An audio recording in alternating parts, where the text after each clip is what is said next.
สวัสดีทุกท่านข่าวดีท่านผู้ชมวันนี้อากาศร้อนคาดว่าน่าจะมีกุ้งนะแต่ว่าข่าวร้ายคือ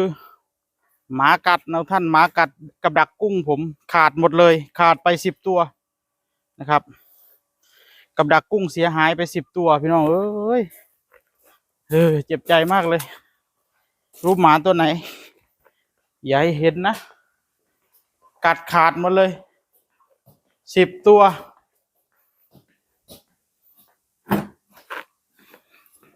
ดักกุ้งผมขาด10 ตัวขาดรูแบบปะไม่ได้ด้วยเสียของไปเลยเอาดักกุ้งวางไว้กับพื้นลืมเอาขึ้นข้างบนหมากัดหมดเลยปกติก็ไม่เห็นมันกัดนะปกติมันก็ไม่เคยกัด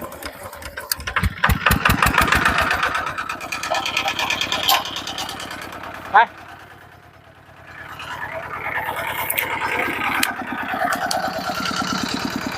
สวัสดีทุกท่านเรามาเจอชาวบ้านยกยอ2 ท่าน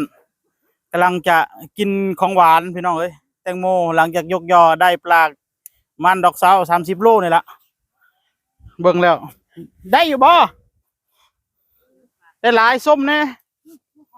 ในคลองโอ้มากันซาเล้งเลยได้พี่น้องเอ้ยส้มหน่อยเด้อคลองขึ้นใหญ่ทีละบัดนี้โอ้ซาเล้งไหมตัวนี้โทซาเล้งไหมเลยพี่น้องเอ้ยโอ้ปานนี้พุ่นบ่ดูคลองแล้วเรามองเปิดนี่นะก็คือขนาดนี้จะปลาครับผมโอ้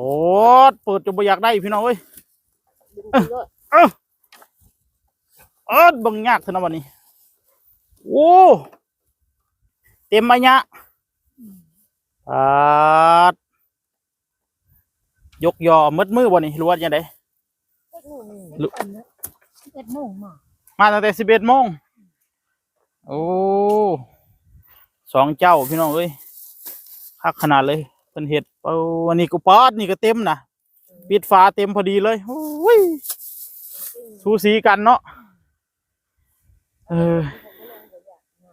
อย่างย่านยังมันบริลึกอ๋อมันหนาว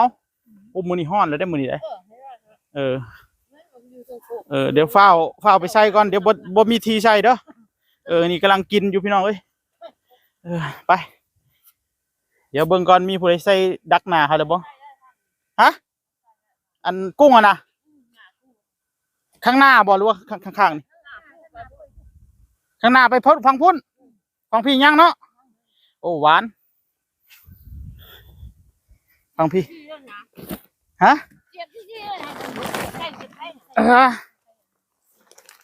ใส่มดสุยาง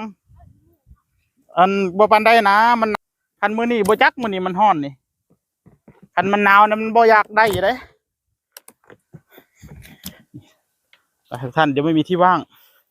เขามาดูดน้ำอีกแล้วได้เพื่ออีกแล้วล่ะเมื่อวานนี่เขาเศร้าดูดน้ำแล้วมามื้อนี้ดูดอีกแล้วปีนี้คือสิบ่ยั่งน้ำพี่น้องเอ้ยดูดน้ำเนี่ยปัญหาคือใส่ดักกุ้งนี่เขาใส่พอดีมายามเศร้ามันโคโลอยู่ฟังนี่แล้วบัดใส่ลึกบัดเข้าเศร้าดูดบัดนี้หายเมื่อวานนี่เพื่อไว้เข็นเขาดูด3 ขั้น2 ขั้นว่ามันต้องแห้งและตอนเศร้าใส่เพื่อไว้เขาเศร้าดูดบัดนี้แม่เอ้ยกูตามใจอันดูดน้ำนี่เขียนป้ายบอกเลยเด้อดูดหอดจากม่วง เราจะได้กะถึกดักกุ้งนี่หายช่วงนั้นแหละพี่น้องเฮาอันผมไปใส่มุดน้ำไว้เพราะว่าเผื่อไว้ตอนเช้าบัดย่ำเช้าแล้วหาบ่เห็นแล้วบัดนี้มันมุดน้ำแล้วเพราะว่ากะย่ำเช้ามันต้องโผล่มาพอดีเพราะว่าทุกมือมันเป็นแบบนั้นมาเมื่อคืนนี่แหละเขาเอารถไถเมื่อมดบัดนี้มาย่ำเช้าเอารถไถไปเบิดแล้วดักกุ้งจมอยู่ข้างในพอได้งมเอาบัดนี้เฮ็ดเส้นกันคักคะแนนเมื่อนี้นี่มีอยู่ขั้นหนึ่งเฮาต้องเพื่อเท่าใดเนาะบัดนี้กะบ่ถึกได้นี่เด้ไปบ่ต้องเว้าหลายเดี๋ยวบ่มีมองใส่ไปใส่ดักกุ้งกันทุกท่านเลยกะบ่ถึกได้บัดนี้ได้โอ้เจียววะจะได้เลยเนาะมันมือเลยเนาะ